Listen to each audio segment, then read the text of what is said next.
Bawat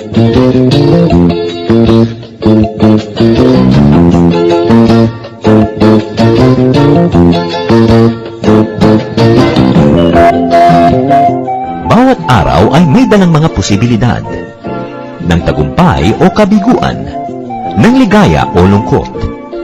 Kaya marapat lamang na tanggapin si Jesucristo bilang tagapagligtas at Panginoon. At matapos yun ay panariwain ang katapatan at paglapit sa Kanya bawat araw o day by day. Ang day by day ay naglalayong umalalay sa pang-araw-araw na pamumuhay Kristiyano.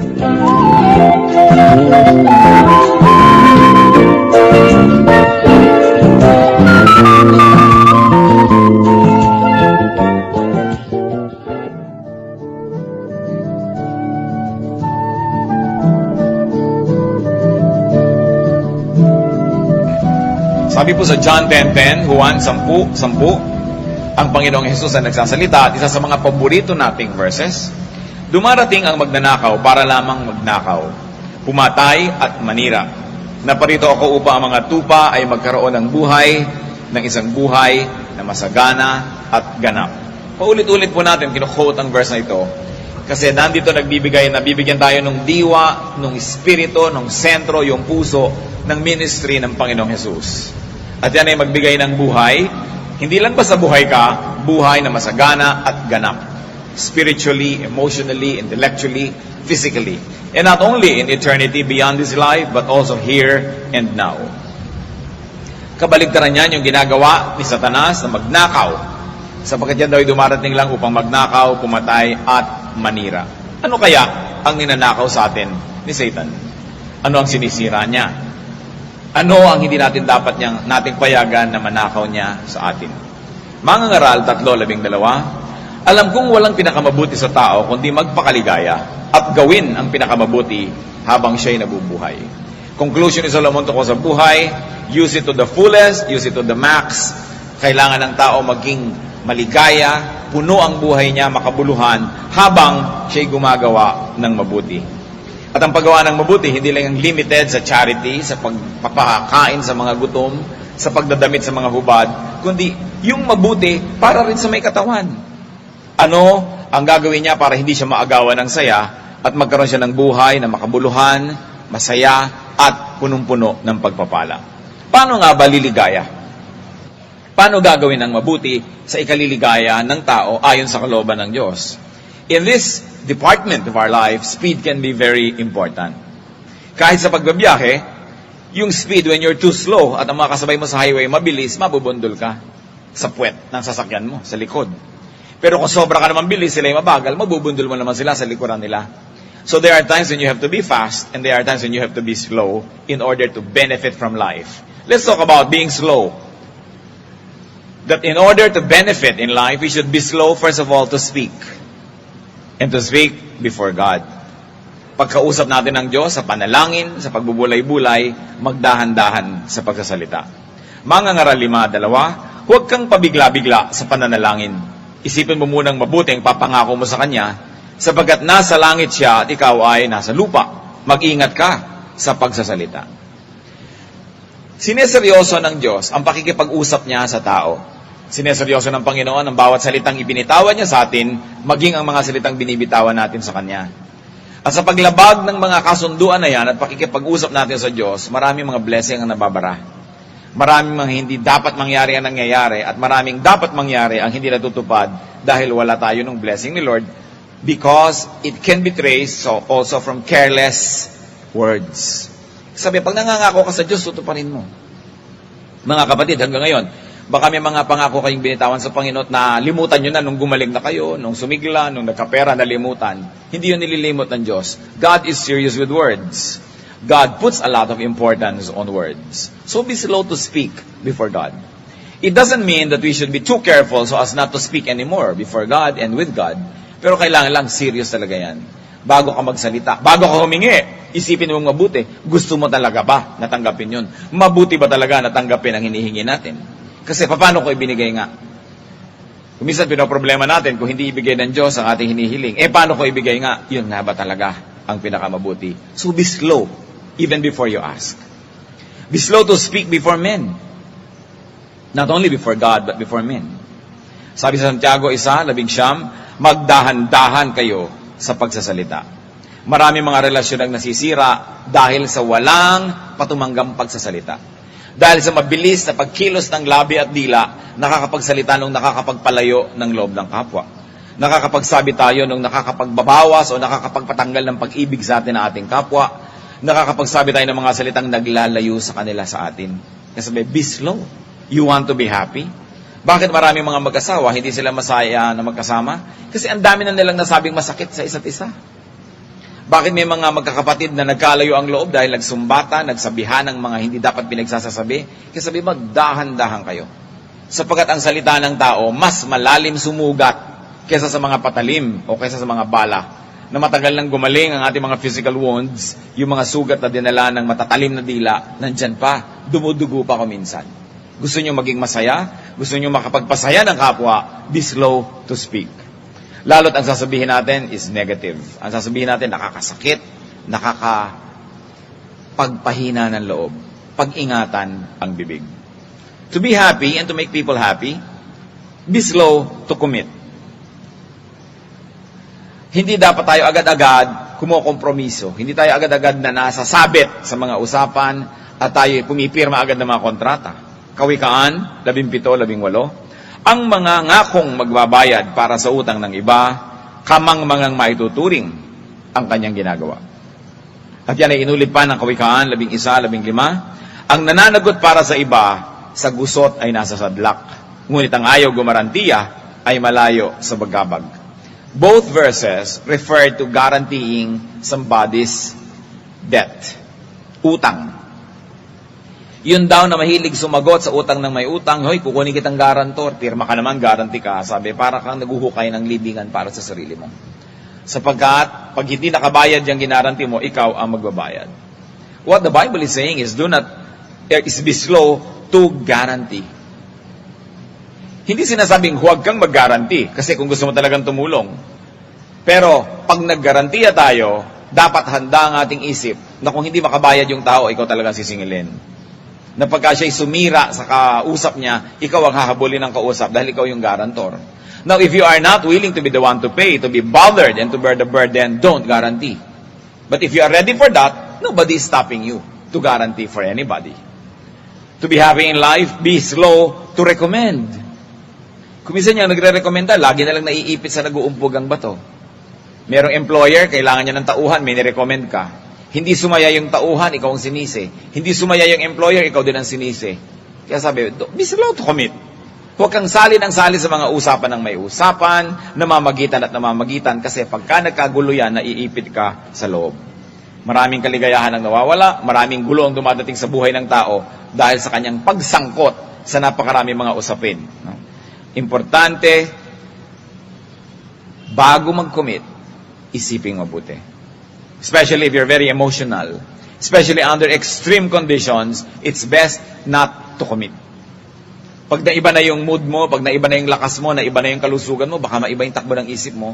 Kaya dapat ang tao, hindi gumagawa ng mga bagay na magtatali sa kanya ng matagal, kahit na nagpalit na siya ng isip, hindi niya mapalitan ang sitwasyon niya dahil natali. Be slow.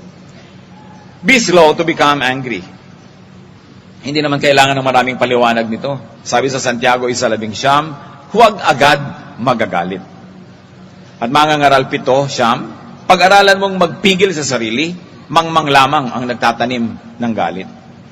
Bakit po mali na magtanim ng galit at magalit agad?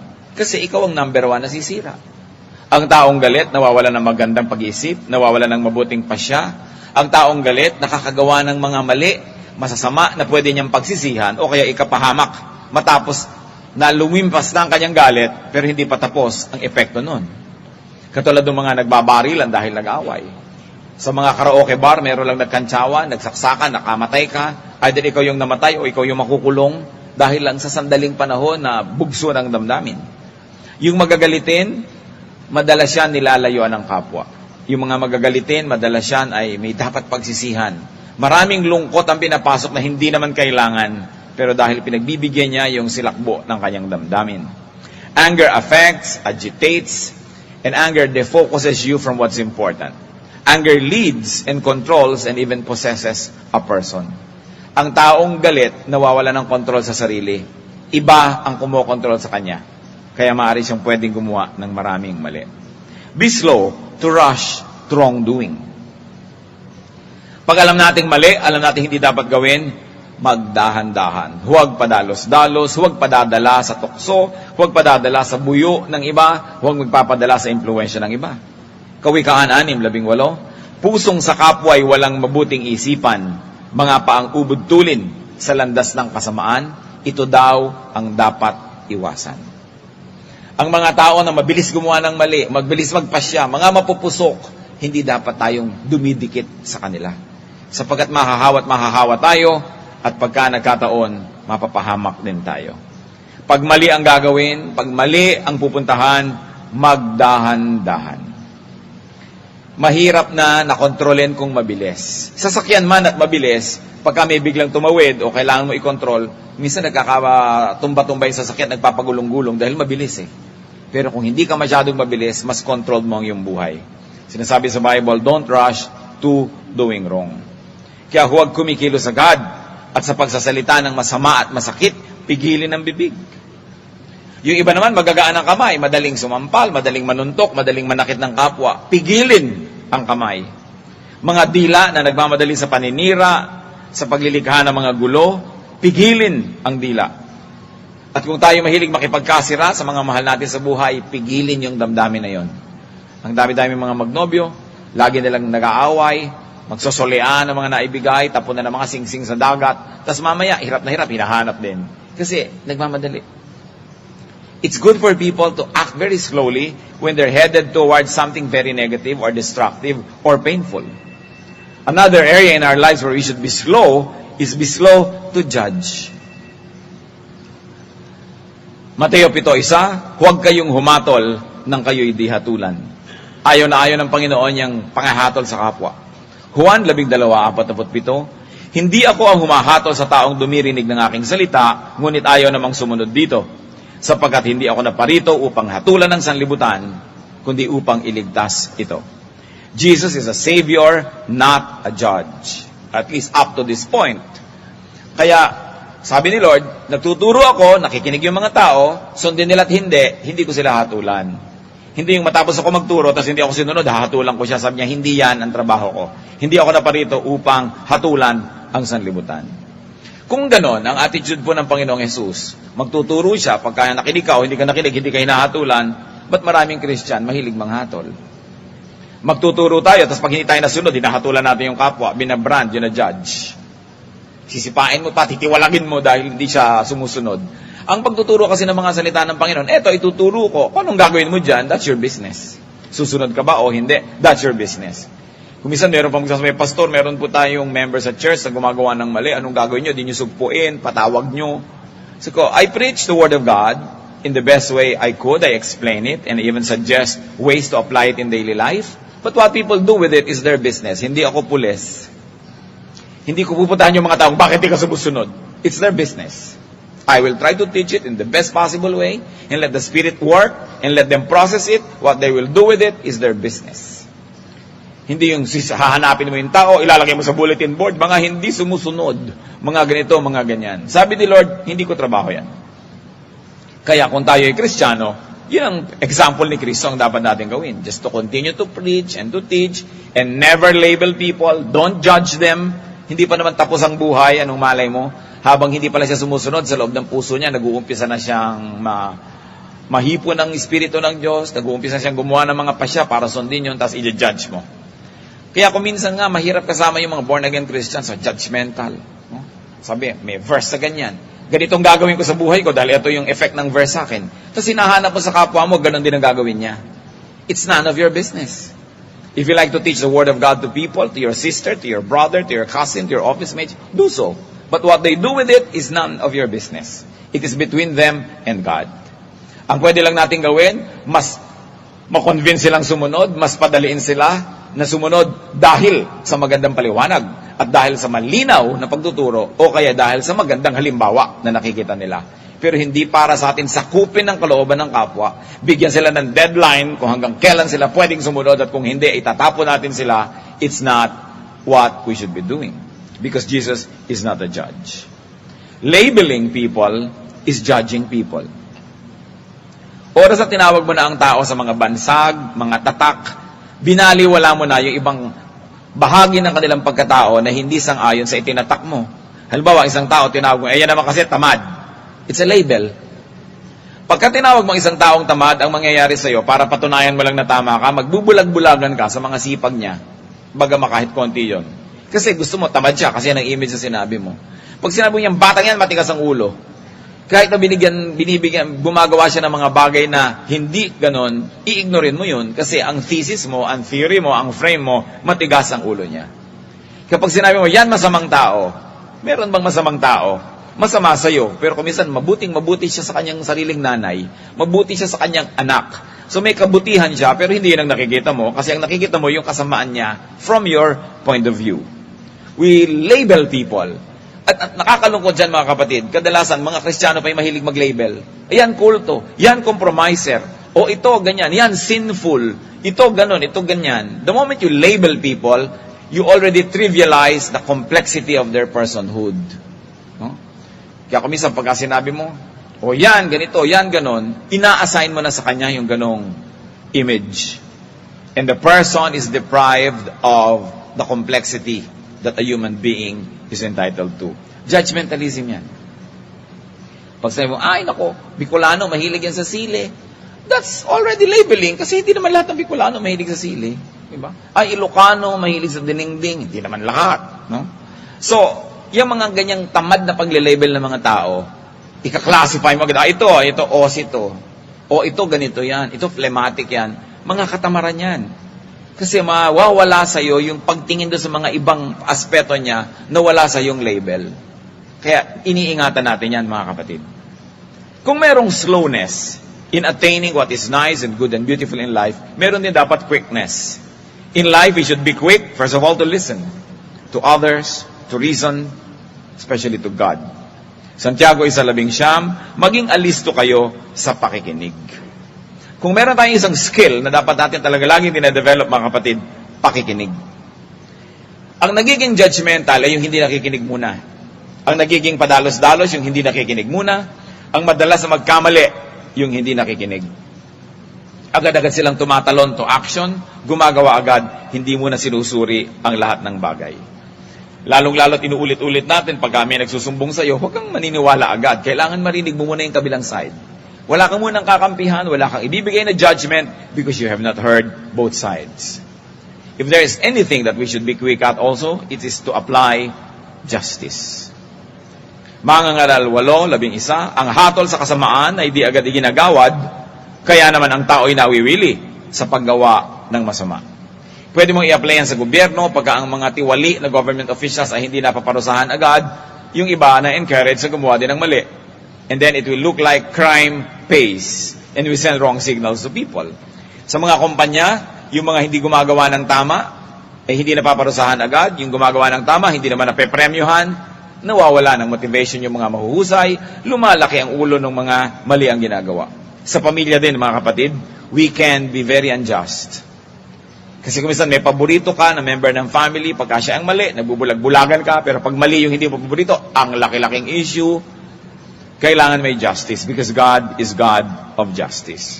Wrongdoing should be punished at once, as soon as possible, and righteousness should be rewarded also as soon as possible. It is important to be quick in applying justice. Tingnan niyo sa lipunan, kaya maraming unhappiness because justice is not served. Sa mga kumpanya, kaya may agitation because justice is not served. Even in homes, there's a lot of internal strife among the members because justice is not served. You want to have a full life, an abundant life, be committed to the serving of justice. We should also be quick to settle with enemies. Kung meron sigurong isang napakahalaga na dapat matandaan ngayon, ito to. Madali dapat mabilis tayong makipagkasundo sa mga kaaway. Lalong-lalo yung may lakas na pwedeng gamitin laban sa atin. Mateo 5, 25. Kung may ibig magsakdal sa iyo, makipag-ayos ka agad sa kanya bago makarating sa hukuman ng inyong kaso. Kung hindi, ay dadalhin ka niya sa hukom at ibibigay ka nito sa tanod at ikukulong ka naman sa bilangguan. Maging sa atin pong justice system, ang inuuna na ngayon, yung magkaayos, magkasundo, bago magdemandahan ng formal. Kasi napakaraming hirap ang maiiwasan, napakaraming kalubihan, at napakaraming pagod ang hindi na kailangan pa na pagdusahan kung ang tao ay nagkakasundo lang. We must be quick to say sorry. We must be quick to seek forgiveness. Mga kapatid, makinig. Pag meron tayong nasabing mali, huwag na kayong magpalipas ng minuto, sorry agad. Nakikipagtalo kayo sa isa ninyong mahal sa buhay, biglang may nasabi kayo na below the belt. Foul talaga? Sorry agad. Ay, sorry. Sorry, I shouldn't have said it. Galit pa rin ako sa ginawa mo, pero yung sinabi ko na ito, sorry, I take it back. Dapat tayo mag-sorry agad. Kasi yung sorry, mga kapatid, pag hindi nyo sinabi agad, humihirap, pawalan sa bibig. Sometimes you feel sorry, hindi mo sinabi agad, pag lumipas na yung 5 minutes, parang hindi mo na masabi. What was appropriate to say 1 second ago no longer is. And even if you said sorry 1 week later, it can hurt the feeling rather than help its cause. May mga bagay na tama dapat ang timing. Halimbawa, yung bakal, pagka pinainit mo yan sa apoy, at ikaw ay isang panday, nagtatrabaho ka sa bakal, dapat pupukin mo agad yan habang mainit. Kasi pag lumamig, hindi na pwede. Maski sa pagkain, may mga panahon na mainit yan, yun ang dapat mong gawing proseso. Kasi pag lumamig na, hindi na pwede. Hindi na siya susunod. Kaya, ganun din sa salita. Yung may sinabi ka na mali, may ginawa ka mali, yun ang pinakatamang panahon para mag-sorry agad. Doon pa yun effective. At hindi yun pagpapakita ng kahinaan, kundi lalong pagpapakita yon ng kagandahang loob, ng pagiging Ginoo, kung ikaw ay maginoo ang iyong ugali, ng pagiging honest, dahil nagkamali ka. Yung kuminsan may mga nagbubuhat ng kamay, sinampal agad yung kapatid, sinampal agad yung anak, kahit anak. Pwede mo, ay, sorry anak, hindi kita dapat sinampal. Sorry tungkol dyan, pero galit pa rin ako sa pinag-uusapan natin kanina, pero sorry, dahil nagawa ko yan. Kasi dinaramdam yan ng matagal. At kung kayo habang naghihingalo at malapit ng mamatay, magsosorry rin lang, ba't aantayin nyo pa yun? Lilipas ang 5-10 taon para lang kayo makipagpatawaran sa isang taong mahal nyo naman at nagmamahal sa inyo. Sorry na agad. Sapagkat sa isang taong nasaktan, walang pinakamasarap marinig, kundi yung nanakit sa'yo, sabihin, sorry. I was wrong. Sorry. Napakalaking sama ng loob ang nawawala, napakalaking hirap ang gumiginhawa, napakaraming dugo ang naampat, maraming sugat ang naghihilom, marinig lang yung sorry. Kaya gusto kong ipakadiin din ito, sabihin agad. Huwag niyong patagalin. Habang tumatagal, mas bumibigat bitawan, mas mahirap sabihin. At mas matagal tumalab dun sa pagsasabihan. Marami po mga relasyon ang nasave na sana kung may nag-sorry lang agad. Maraming paghihirap, paglalayo ang hindi dapat nangyari kung nag-sorry agad, yun nagkamali. Sabi sa awit, 32, 3-5, ito'y tungkol naman sa pagsasorry sa Diyos. Nang hindi ko pa naihahayag ang aking mga sala, ako'y nanghina sa maghapong pagluha. Sa araw at gabi, ako'y iyong pinaparusahan. Wala nang natirang lakas sa katawan, parang hamog na natuyo sa init ng araw. Kaya ang kasalanan ko'y aking inamin. Ang mga pagkakamali ko'y hindi ko na inilihim. Ako'y nagpasyang sa iyo'y ipagtapat at mga sala ko'y pinatawad mong lahat. Yan po ang nagagawa ng paghihingi ng tawad sa Diyos. Habang ang kasalanan natin sa Diyos ay kinikimkim natin, sinasarili, inililihim, ayaw nating ibunyag sa Kanya, ayaw nating aminin, ayaw nating hingi ng tawad, napakabigat ng kamay ng langit na nakadagan sa atin. Hirap na hirap ka sa buhay. Yung budhi mo, inuusig ka. Mga hanap buhay mo, ayaw umasenso. Ang ginagawa mo, puro mali-mali. Paano mangyayaring matatama yun? Hindi tama ang relasyon mo sa Diyos na pinagmumulan ng lahat ng pagpapala. Yun pala ang kailangan lang ng taong gawin. Aminin na nagkamali siya, humingi ng tawad. At bigla-bigla, yung lahat ng mga kaparusahan na ito na nagpapabigat sa buhay natin ay nawawala. Ganon din sa kapwa-tao. May kasalanan ka sa magulang mo, ayaw mo mag-sorry. nawawalan ka ng blessing, nawawalan ka ng baon, nawawalan ka ng allowance, nawawalan ka ng mana. Maraming pribilehyo ang nawawala, ang inaantay lang naman mag-sorry. Pero dapat sorry na taos-puso, hindi para lang ma-restore ang iyong mga privileges. Sapagkat ang mga nagmamahalan, handang-handa naman magpatawad. Kaya lang kailangang humingi ka ng tawad, lalo't kung meron kailangang ituwid. Sapagkat hindi naman bigla-bigla mo ibinibigay yung patawad na hindi naman humihingi ng tawad. Dahil yung mali, hindi na maitatama. Sabi, aminin mo lang. At yan ang lagi kong sinasabi sa mga anak. Ang mga anak kasi, palibasa, hindi pa nagiging magulang. Hindi nila alam kung saan humuhugot ng pagmamahalang magulang. Akala nila hindi na ako mapapatawad. Kahit anong ginawa ko, hindi na kaya. So inililihim na lang nila, lumalayas na lang sila, lumalayo na lang sila. Samantalang aminin lang nila, humingi sila ng tawad. Mga magulang, may pagkukunan na pag-ibig para magpatawad. Naggagalit-galitan lang ko minsan yan dahil gusto magturo ng leksyon. Minsan ay naghihigpit-higpitan para kay tuwid. But at the end of the day, it's our parents that will always be willing to forgive and accept us. Lalo na yung magulang natin na nasa langit. Kaya ang tao, maraming nagagawa. One of the most powerful words ever, sorry. Kailangan yan, magsanay tayong sinasabi. Liba na lang perfect tayo na hindi natin kailangan sabihin yan sa buhay. But there is something that will stop us from saying sorry. And you know what that is? Pride. Kaya ipinapakumbaba, walang mangyayari sa proud. The proud people will always be alone. Proud people will always be isolated, sad, lonely. Mabuti na yung mababa ang loob, mabuti na yung mapagpakumbaba, mas maraming kasiyahan na malalasap sa buhay. Walang mabuting mapapala ang magmataas. Lalo't pagmamataas laban sa mga mahal natin at sa mga nagmamahal sa atin. We must be quick also to forgive. Kung dapat mabilis tayo humingi ng tawad, dapat mabilis din tayo magpatawad. Mateo 6:14. Sapagkat kung pinapatawad ninyo ang mga nagkakasala sa inyo, patatawarin din kayo ng inyong Ama na nasa langit. Kaya dapat magpatawad agad because as you forgive, you also get forgiven. And you get detoxified. Mahilig ng mga tao magpa-detox. Ibababad ang paa sa mga kung ano-ano, madedetox sila. Iinom ng kung ano-ano, magpupurga para ma-detox. Pero merong toxin na dapat alisin sa puso ng tao at yun ay galit, hinanakit, sama ng loob. Dapat yan wala. Pag may galit ka sa tao, ikaw ang number 1 na nalulugi dahil nasa loob ng puso mo yung lason. Pag meron kang pagkamuhi, pagkapuot, ikaw ang naapektuhan. Ang blood pressure mo, ang pulse rate mo, gana mo na kumain, lalim at himbing ng iyong tulog, lahat yan apektado. Pati judgment mo sa buhay, your general well-being and happiness is affected when you're angry. At hindi lang yon, pag hindi tayo nagpapatawad, nawawalan din tayo ng karapatang humingi ng tawad sa Diyos. Mateo 6:15. Ngunit, kung hindi ninyo pinapatawad ang iba, hindi rin naman patatawarin ng inyong Ama ang inyong mga kasalanan. Kaya yung pagpapatawad, napakahalagang yan, skill, business, attitude.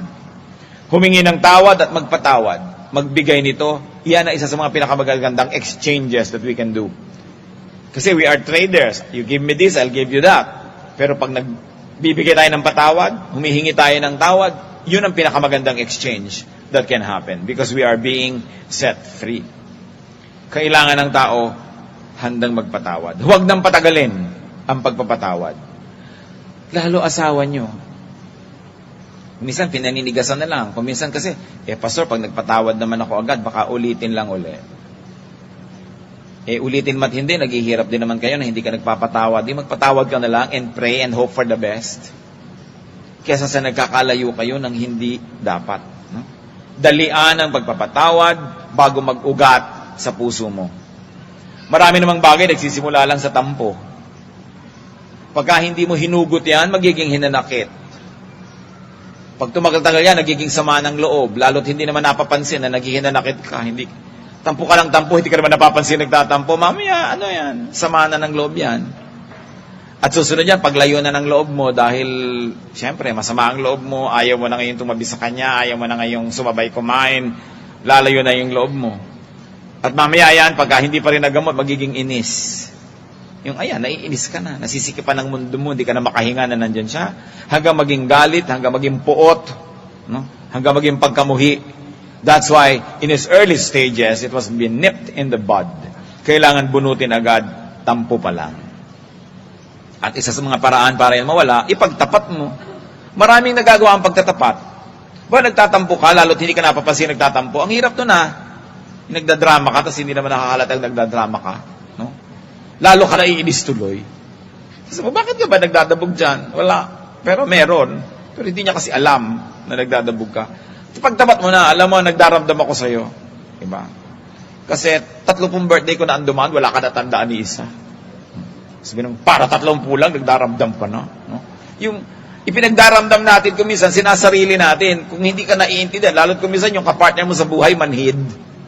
Nako, marami kang dapat pagsasabi at pagtatapat na gagawin dyan, kasi manhid siya eh. Anong magagawa mo? Sabihin mo na lang. Yung frustrated na frustrated ka, birthday na birthday mo, ang regalo sa'yo, plancha. Ano ibig sabihin ito? Pamamlansyahin mo ako. Bakit hindi personal? Alam nyo, mga husbands ha, huwag kayo nagre-regalo sa mga asawa nyo ng mga panluto, panglaba, kasi pang lahat yun eh, pang everybody yun eh, di ba? Hindi yun pang kanya lang. She will not feel special. Ano naman ang napala niyan? Niregaluhan nyo ng pressure cooker na may folding bed sa loob.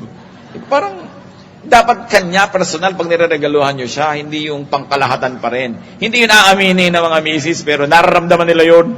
No? Dahil, magigilty naman sila na para sa lahat yung kaldero. Sabi ko, kaldero, birthday ko, bakit ito? No? Kailangan personal. At ang daming hinanakit, hindi nasasabi. Yan ang nakikita ko na number 1 problema ng mag-asawa. Hindi nakakapagsabihan ng hinanakit. Lumalaki. Kaya dapat kayo kahit walang ka-ide-ideya na may pagtatampo yung asawa nyo, misa i-date nyo. Tapos kumakain kayo, pero dapat pagkakain na kayo mag-usap, no? Baka masayang yung in-order nyo. Tatanungin mo, may tampo ka ba sa akin na hindi ko nalalaman? May hinanakit ka ba? Then usapan kayo na kahit anong sabihin ko dito, walang away, pag-usapan natin para maayos. Dapat nag-uusap eh. Kasi may mga bagay na nagdaramdam ka na hindi nangyayari, pero nakakahiya namang sabihin nagdaramdam ka dahil para ang liit naman. Pero pag naipon yun, lumalaki. Kaya dapat pinag-uusapan. So be quick to do these good things. At lalong-lalo na, be quick to honor others. May asawa ka, may magulang ka, may anak, may kapatid, may kaibigan. You should be quick to honor others. To honor each other. And very especially to honor people close to you. Yung honor na truthful. Hindi bola, hindi flattery, pero totoo. Kung hahanap tayo mga kapatid ng maganda sa ating kapwa, makikita natin yon. Kung hahanapin nyo yung hindi maganda, makikita nyo rin. So, kung anong nakikita nyo, maganda o pangit, ang may problema kayo. Hindi yung tinitingnan nyo. Dahil pinipili natin kung anong tinitingnan at tinititigan sa kapwa. Ngayon, meron kayong asawa, bakit naman laging usapan na lang ninyo yung kapintasan niya? Nadidinig ko kuminsan yan eh. Mas guilty dyan yung mga babae. Pag sila pinag-uusapan yung mga kapintasan ng mga asawa nila. Bihira yung ginagawa ng mga lalaki. Usually yung mga lalaki, ang kinukwento sa kapwa, kaibigan, yung kapurihan ng asawa nila.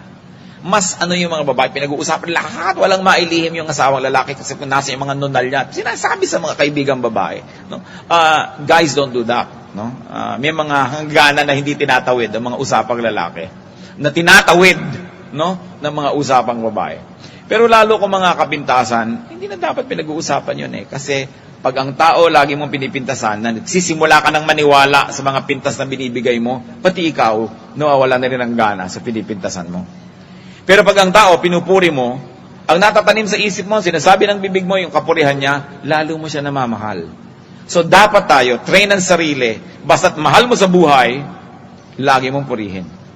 Humanap ka ng mapupuri. Titibay ang relasyon nyo.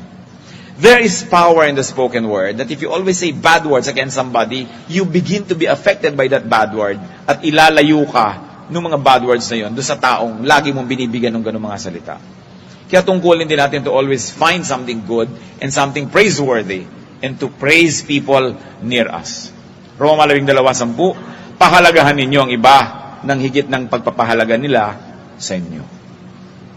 Pag ginagawa natin yan, mas maraming saya ang buhay. Because we need people to be happy. And why will you make people near you sad? Because when they are sad, that sadness will reflect back on you and you will be sad yourself. Kung ano itinatanim mo sa puso ng iyong kapwa, yun ang aanihin mo. Kaya dapat papuri, pag-ibig, pagmamahal, para masaya ang buhay. Pagmahal mo, dapat lagi mong purihin. Sapagkat ang laging pinupuri, namamahal din. Kaya di ba, napansin nyo, halimbawa, meron kayong gusto sa isang tao, kasi may mga kaibigan kayo, oo nga, ang galing nga niya, lalo niyong namamahal. Pero pag may namintasan ng namintas, ikaw man, oo nga, no, may mga kapintasan, nawawala ka rin ng gana. Pwede mong gawin siguro yun sa taong hindi pa attach yung buhay mo, pero pag asawa mo na yan, anak mo, magulang mo, kapatid mo, permanent relationship yan. Dapat gumagawa ka ng paraan na patibayin yan, hindi pa hinain, hindi pa pangitin, kasi kahit naman pangit yan, nandiyan pa rin. Di ikaw nagdusa. Kailangan pagandahin. Natuturuan ang puso na magmahal. Pag pinupuri mo, namamahal mo. Ang pinipintasan, nawawalan tayo ng pag-ibig. Mag-isip kayo ng mga people you don't want around, most of the time sila yung mga pintasero. Most unpopular people are actually mga ganun, mga pintasero, pintasera. Ayaw mong nandyan sila kasi negative. Walang nakita kundi pangit. So tiyakin natin na hindi tayo ganun. Pinag-uusapan natin mga kapatid, ganap na buhay, masaganang buhay na gusto ni Jesus para sa atin. Kailangan makaiwas tayong manakawan, masira, mapatay ng masasamang espiritu. At ang ating binigay ngayon ng focus, how to have this kind of life that Jesus wants us to have, it can be acquired through timing, through speed. So be slow in doing wrong, be quick in doing right. Timing can be as important as the act itself.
Anh hay mơ mộng mình thức xa xôi, không màng về tình ái muôn nơi, sống cho là chuyện kiếp đây thôi, đâu quan tâm gì chuyện đời.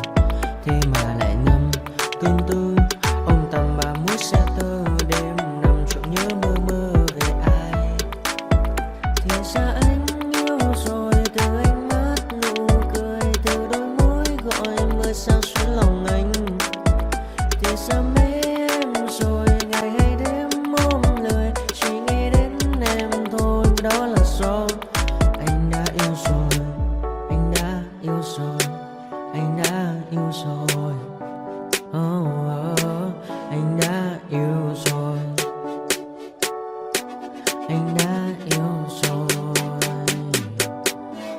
anh đã yêu em mất rồi.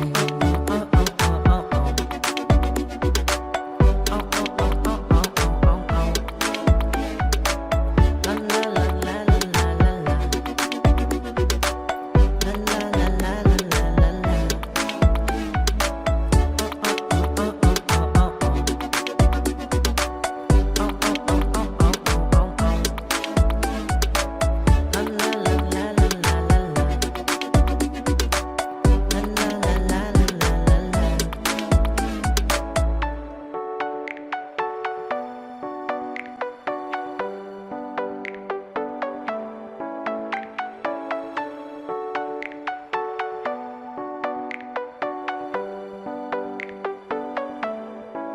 Anh hay mơ mộng mình thứ xa xôi, không màng về tình ái muôn nơi. Sống cho là trọn kiếp đây thôi, đâu quan tâm gì chuyện đời.